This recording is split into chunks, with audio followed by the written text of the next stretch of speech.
Mes amis, je suis heureux de me reconnecter avec vous, alors que le monde continue à avancer lentement pour sortir de la situation du coronavirus. Alors que nous voyons certains endroits s'ouvrir et que les gens commencent à se diriger vers ce que l'on a appelé la nouvelle normalité.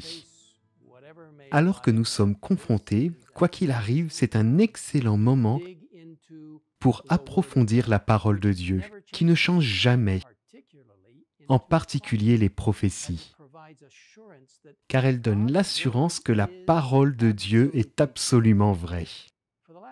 Ces 2 dernières semaines, nous avons examiné les prophéties qui se trouvent dans le livre de Daniel. Et aujourd'hui, nous allons nous pencher brièvement sur le chapitre central de Daniel, chapitre 8. Ce chapitre est si profond que nous ne pouvons pas tout examiner pendant notre petite rencontre. Cependant, examinons quelques points importants. Daniel 8 commence au temps de l'Empire médo-perse, symbolisé par le bélier à 2 cornes, comme l'explique l'ange au verset 20. Le bélier est vaincu par le bouc arrivé de l'ouest sans toucher la terre, ayant une corne impressionnante symbolisant la Grèce et la conquête étonnamment rapide d'Alexandre le Grand. Les 4 cornes qui ont remplacé la corne impressionnante symbolisent la division de la Grèce entre les 4 généraux d'Alexandre. De l'un des 4 vents est sortie une petite corne qui a d'abord grandi horizontalement, comme nous le voyons au verset 9, symbolisant la conquête de la Grèce par la Rome païenne. Puis verticalement, comme nous le voyons au verset 10 à 12, symbolisant les errances des gens surfant sur les pouvoirs et les prérogatives qui appartiennent à Jésus, appelé ici le prince des princes. Or, la chute des étoiles et de l'armée représente la persécution du peuple de Dieu. Et la chute de la place du sanctuaire indique que le pouvoir papal cherchait à remplacer le ministère de Jésus dans le sanctuaire céleste par un faux sacerdoce et un faux système de salut. Et maintenant, le point culminant de cette vision, dans Daniel 8, versets 13 et 14, « J'ai entendu un saint parler à un autre saint, dire à celui qui parlait, « Jusqu'à quand durera cette vision à propos du sacrifice perpétuel et de la transgression dévastatrice ?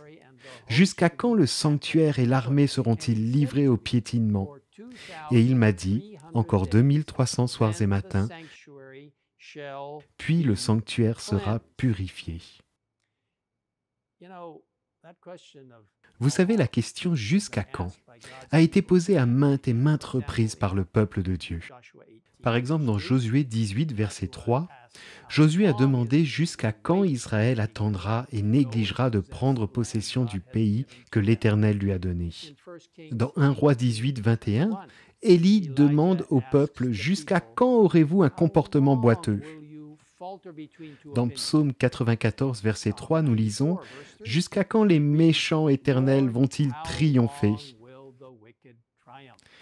Et dans Daniel 12, versets 6 et 7, nous lisons « Quand viendra la fin de ces événements extraordinaires ?»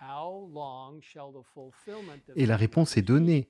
Ce sera dans 1 temps, 2 temps et la moitié d'un temps. Et tout cela prendra fin quand la force du peuple saint sera entièrement épuisée. Puisque nous disposons d'un temps très limité, résumons des points clés en regroupant les 2 passages de Daniel chapitre 8 et chapitre 12. Nous avons appris qu'à la fin des 3 temps et demi,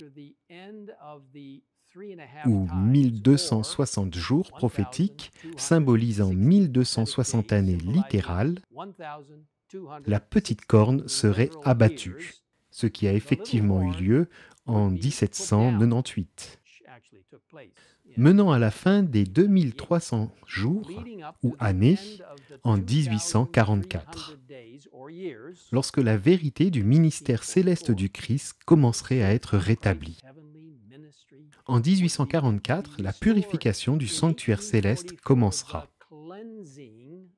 faisant référence au jugement du peuple de Dieu et révélant qui fera partie du royaume du Christ. Ainsi, vous savez, chers amis, le sujet du ministère du Christ dans le sanctuaire céleste est si important pour nous à comprendre. Dans ce merveilleux livre, La tragédie des siècles, page 530, nous lisons « Le peuple de Dieu devrait comprendre parfaitement le sujet du sanctuaire et du jugement. Chacun devrait être au courant de la position et de l'œuvre de notre souverain sacrificateur. Sans cette connaissance, il n'est pas possible d'exercer la foi indispensable en ce temps-ci, ni d'occuper le poste que Dieu nous assigne. Dans notre vidéo de la semaine prochaine, nous allons parler du sanctuaire céleste et de ce que Jésus y fait et de ce qui nous concerne en ce moment. C'est un message tellement vital et pertinent pour nous aujourd'hui. En conclusion, je voudrais vous encourager à prendre courage. Jésus-Christ, notre souverain sacrificateur, exerce son ministère pour nous en ce moment même dans le sanctuaire céleste, comme l'indiquent les Écritures. Nous pouvons avoir confiance en lui et en sa sainte parole.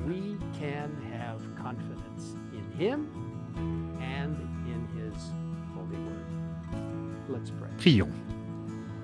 Père céleste, sois avec chaque personne dans le monde en ce moment et aide-les à réaliser que la prophétie nous a été donnée pour nous assurer et nous encourager.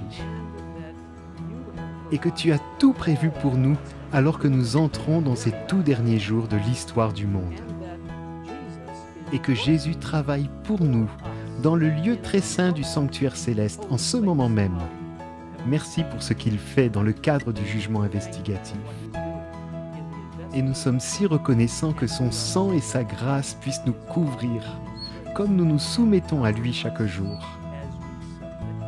Merci pour la promesse de ton retour et que le Seigneur nous aide à être ses mains et ses pieds dans la guérison et l'espoir, dont ce monde a tant besoin.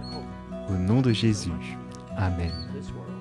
In Jesus' name, amen.